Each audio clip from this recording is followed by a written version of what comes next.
রাকিব হোসেন তার ইউটিউব চ্যানেলে video upload করে না প্রায় 1.5 মাস হয়ে গিয়েছে। আপনারা হয়তো সকলেই জানেন রাকিব হোসেন তার ইউটিউব চ্যানেলে প্রতি সপ্তাহে একটি করে ভিডিও দেওয়ার চেষ্টা করত এবং তিনি প্রত্যেক দিন 1 থেকে 2টা শর্টস ভিডিও আপলোড করার চেষ্টা করতেন তার ইউটিউব চ্যানেলে। কিন্তু আমরা দেখতে পাচ্ছি প্রায় 1 থেকে 1.5 মাসের মধ্যে তার ইউটিউব চ্যানেলে কোনো রকম কোনো ভিডিওই আসতেছে না। শর্টস ভিডিও এবং লং ভিডিও কোনো ভিডিওই করছেন না রাকিব হোসেন। কিছু কিছু চ্যানেলে তিনি শর্টস ভিডিও আপলোড করছেন এবং সেই শর্টস ভিডিওগুলা তিনি আগেই আপলোড করেছিলেন এবং সেই ভিডিওগুলাকেই তিনি আবার রিআপলোড করতেছেন। তো গাইস, মূলত কথা হচ্ছে রাকিব হোসেনের ইউটিউব চ্যানেলে কেন ভিডিও আসতেছে না?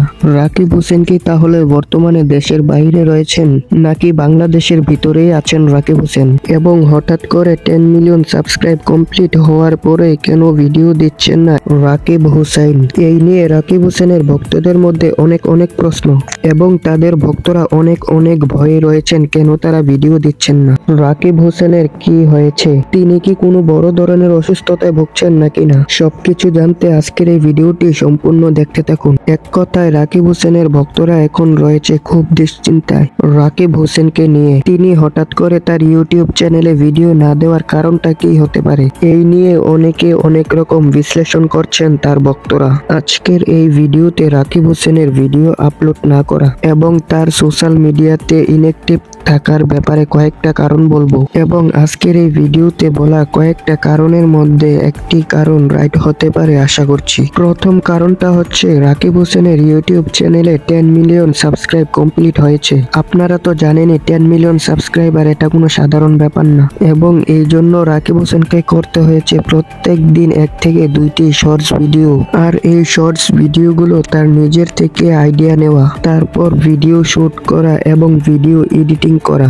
ভিডিও এডিট করার পর এই ভিডিওগুলোকে আবার আপলোড করতে হয়। তো রাকিব হোসেন কিন্তু এই পরিশ্রম বেশ কয়েক মাস ধরে করেছেন এবং সেই পরিশ্রম করার কারণে রাকিব হোসেন ও তার পুরো টিমকে রেস্ট দিয়েছেন কয়েকদিনের জন্য এবং এই ব্যাপারটা ঋতু হোসেনও বলেছিলেন যে আমরা কিছুদিনের জন্য রেস্টে আছি। তো কিছুদিনের জন্য রেস্টে আছে, তো এতদিন তো রেস্টে থাকার কথা না। প্রায় 1 থেকে 1.5 মাস হয়ে গেছে তার ইউটিউব চ্যানেলে কোনো রকম কোনো নতুন ভিডিও আসতেছে না। রেস্টে 1 সপ্তাহ কিংবা 2 সপ্তাহ থাকতে পারে, কিন্তু 1 থেকে 1.5 মাস হয়ে গেছে কোনো ভিডিও আসতেছে না। তো দ্বিতীয় যে কারণটা হতে পারে, যেহেতু রাকিব হোসেনের ইউটিউব চ্যানেলে 10 মিলিয়ন সাবস্ক্রাইব হয়েছে, সেহেতু 10 মিলিয়ন স্পেশাল একটি ডায়মন্ড প্লে বাটন দিবে। আমার কাছে মনে হচ্ছে 10 মিলিয়ন স্পেশাল উপলক্ষে ডায়মন্ড প্লে বাটন নিয়েই ভিডিওটি করবেন। মনে হচ্ছে আমাদের মধ্যে শো করবেন, কেননা এতদিন দেরি করার জন্য এই কারণটা হওয়ার কিন্তু বিশেষ একটা সম্ভাবনা রয়েছে। আর গাইজ, যারা এখন ভাবছেন যে রাকিব হোসেন এখন বিদেশে রয়েছেন, তাদেরকে আমি একটা কথা বলবো। আমি তাদের সোশ্যাল মিডিয়া এবং তাদের রিসেন্ট কিছু ভিডিও এবং ফটো এন্ড স্টোরি দেখে আমি যেটা বুঝতে পেরেছি, তারা এখনো বিদেশ যায়নি। তারা যে অনেক বড় একটা ট্যুরের কথা বলেছিলেন, তারা কিন্তু সেই ট্যুরে এখন পর্যন্ত যায়নি বলে আমার কাছে মনে হয়।